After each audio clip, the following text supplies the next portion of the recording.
friends, welcome to Ambience kitchen. நம்ம கிச்சன்ல இன்னைக்கு என்ன பார்க்க போறோம்னா தயிர் சாதம் எப்படி பண்றதுன்னு பாப்போம். அதுக்கு நான் இன்னைக்கு சாதம் நல்ல குழைவா வடிச்சு வச்சிருக்கேன். பாத்தீங்கன்னா இது 2.5 கப் சாதம் இருக்கு.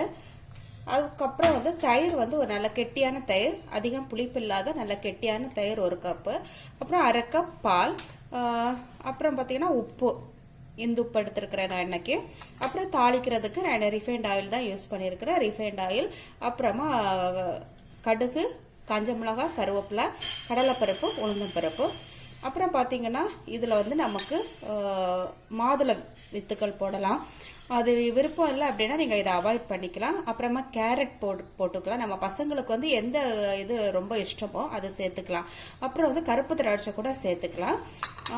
தென் கொஞ்சமாக மல்லி இலை, தென் கிரீன் சில்லி, அப்புறமா கொஞ்சமாக பெருங்காயம், அப்புறமா இஞ்சி.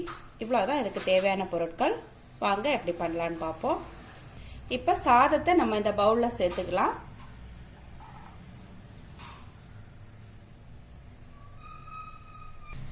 இது கூடவே நம்ம தயிர் சேர்த்துக்கலாம்.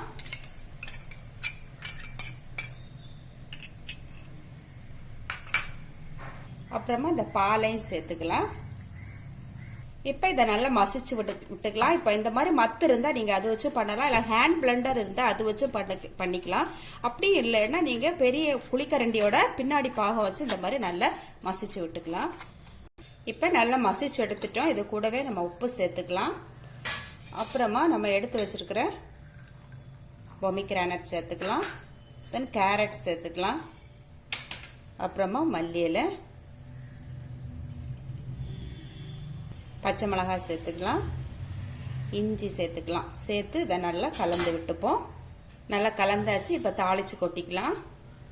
தாளிக்கிறது பார்த்தீங்கன்னா தாளிப்பு சட்டி அடுப்பில் வச்சு காஞ்சதுக்கு அப்புறம் எண்ணெய் விட்டு வச்சிருக்கிறேன். நல்லா காயட்டும். எண்ணெய் காஞ்சிச்சு. இப்போ கடுகு போட்டுக்கலாம். இப்போ கடலைப்பருப்பு போட்டுக்கலாம், உளுத்தம் பருப்பு, அப்புறமா காஞ்ச மிளகாய், கருவேப்பிலை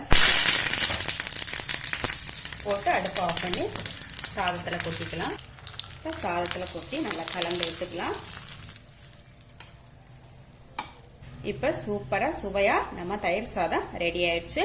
இந்த ரெசிபி உங்களுக்கு பிடிச்சிருந்தா ஆம்பியன்ஸ் கிச்சனை சப்ஸ்கிரைப் பண்ணுங்க, லைக் பண்ணுங்க, ஷேர் பண்ணுங்க, கமெண்ட் பண்ணுங்க. தேங்க்யூ.